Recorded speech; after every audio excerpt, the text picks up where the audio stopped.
Assalamu alaikum wa rahmatullahi wa barakatuh. My name is Dr. Shafiq Mohamed, and I am an emergency department physician who resides in Barrie, Ontario. And I'm creating this video on coronavirus for the Muslims of Simcoe County. The information in this video is accurate as of March 15th. Unfortunately, there has been a lot of information and misinformation regarding the coronavirus named COVID-19. This video serves to discuss what the virus is, the obligation of Muslims during the outbreak, as well as information on if and when you should be presenting to the emergency department. There is a lot of information in news and social media that is false, and I will inshallah post videos to inform the Muslim Ummah of Simcoe County regarding new information as it becomes available. COVID-19 is from the family of coronaviruses, just like MERS and SARS. It is also related to other viruses such as the common cold or the flu, and it is a virus. And as it is a virus, antibiotics do not work, and there is currently no treatment available for COVID other than treating symptoms. The most common symptoms of COVID are fever, dry cough, and shortness of breath. But please realize that these symptoms can range from just a mild sore throat to severe pneumonia and organ failure. And many of these symptoms overlap with symptoms of a cold and a flu that make it impossible for a physician to diagnose COVID based on symptoms alone. It is also important to realize that this outbreak is serious, but not apocalyptic, and therefore we need to have a moderate stance when dealing with this virus. This is not just your typical cold and flu, and changes need to be made. At the same time, there is no need for fear-mongering. Nonetheless, it is important that you're educated in knowing why this is an important outbreak and why governments across the world are concerned. Number one, there is no vaccine yet. There are some developments in progress, but nothing concrete. Number two, the death rate for this virus is alarmingly high, with it being 3% for those aged greater than 60 and up to 15% for those aged greater than 80. What puts you at most risk is your age and if you have heart conditions such as heart disease or underlying conditions such as cancer, diabetes, autoimmune conditions, or other diseases that weaken your immune system. The disease is rapidly spreading. Number three, and this disease is rapidly spreading, and from what we have seen in other countries, our healthcare system will be overloaded and we will run out of hospital beds. We will run out of important medications and equipment. We will run out of personal protection equipment such as suits and masks, and this will result in more people getting the disease and more people dying that could have been supported. It is speculated that infected individuals are able to spread the disease even before they even before they develop symptoms, and that it may take up to 14 days for an individual to develop symptoms. This means anyone could have COVID potentially and not know. Number four, at this time there are 142 cases in Ontario. However, this is a highly underestimated number, and there is likely a lot more as the government is not testing everyone. As Muslims, we have an obligation to prevent the spread of disease, and while the cases in Canada are still low, and I applaud the Canadian government and other governments for their initiatives, including closing schools, conferences, and sporting events, inshallah, these initiatives are helping to slow the spread of the disease. However, you need to realize that the next 10 days to the next few weeks will be crucial on determining how rapid this disease will spread in Canada. There are steps that we can take to help prevent the spread of the disease. Ensure you are washing your hands with soap and water frequently. If soap and water is not available, then hand sanitizer will suffice. Clean and disinfect frequently touched surfaces. Stop touching your face. The only way that you can get this virus into your body is through your eyes, your mouth, and your nose. If you have a mask, wear it. The virus is spread by respiratory droplets, and despite what you heard in the news, masks are effective. If you have recently traveled to another country, even the United States of America, self-isolate yourself for 14 days. If you are unable to do so, then monitor your symptoms for 14 days, and if you begin to develop any symptoms whatsoever, then isolate yourself at home. Practice social distancing. This means avoiding large groups, crowded areas. These include malls, markets, bus and train stations, weddings, parties. Essentially avoid groups of more than 30 people. Do not travel to areas in Canada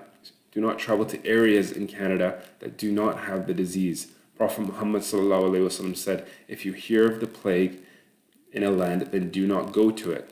And if it happens in the land where you're in, then do not go out of it. Do not travel on any international trips unless for emergency reasons. If you are already out of the country, make plans to return home as soon as possible. It is very likely over the next few days to weeks, the government of Canada may shut its borders and is already advising everyone to return home before they are unable to do so. Some people in this country have taken things to an extreme with stock loading and stockpiling groceries, toilet papers, and food staples. Please do not do this. Prophet Muhammad ﷺ has forbidden us from hoarding. Please act socially responsible with shopping and understand that we all need food, we all need supplies, and by taking more than what you need, you are depriving those who are in need. On the other hand, the mindset of some Muslims are extremely ignorant in that they feel they have thoughts that nothing should be done and that this is the qadr of Allah, or they feel it doesn't matter if they get sick, Allah will protect me and this will be an expiation for my sins. On the contrary, brothers, even though we believe in the qadr of Allah and we believe that any illness is an expiation of our sins, by not doing anything at all and not taking precautions, you may be questioned and incur sin for causing harm to your brothers and sisters in humanity by spreading this disease. And I want you all to understand why, so we are implementing these strategies with conviction. Part of these reasons include that you can be a carrier of the disease without any symptoms, as previously mentioned, and you can easily pass this on to someone who is considered high risk of serious complications, which can lead to their death. In addition, this disease is going to spread, but if we can slow the spread of the disease, even though we can't stop it, we will be able to distribute our healthcare resources over time to be able to help the most number of people that we can. Think about it this way. If 1,000 people in Simcoe County all of a sudden got sick with severe respiratory illnesses that required hospitalization, there would not be enough beds or equipment to help them. On the other hand, if 1,000 people got sick over the next few months, our resources can be spread out to help these people with the appropriate resources over time. This concept is called flattening the curve. There is much debate, especially in Ontario, whether Friday Jummah prayers should continue, and I leave this decision up to their respective masjids. However, I would urge the respective masjids and musallas in Simcoe County to contact me so that I may be able to help you understand the risks from a medical perspective, in addition to strategies that can be implemented in your masjids to help prevent the spread of COVID. Nonetheless, in regards to Jummah prayers, I recommend the following. Number one, I recommend that women and children do not go to the masjid for congregational prayers. Prophet Muhammad ﷺ stated, Jummah is a duty that is required of every Muslim in congregation except for 4, and of those 4 are women and children. Number two, any man who has any form of respiratory illness should not enter the masjid until he is symptom-free for at least 24 hours. Number 3, any man with recent travel outside the country should not attend Jummah prayers for 2 weeks. And number 4, high-risk individuals, including those who are over the age of 65 and those who have illnesses that lower their immune system, such as diabetes, heart disease, autoimmune disease, transplant patients, and those who have underlying lung disease should not be attending the masjid for Jummah prayers and should pray at home. Any person who opts not to follow these recommendations, I highly encourage them to ensure they wear a face mask or keep their face covered while in the masjid. As mentioned before, our healthcare system, specifically our emergency departments, are already being stretched by the number of patients we are seeing. I would please advise you not to come to the emergency department unless it is specifically for an emergency. Emergencies include new or serious problems. Please do not come to the emergency department for issues that have been occurring for months. Emergencies also include serious chest pain for those greater than 50, or those less than 50 with severe symptoms such as shortness of breath.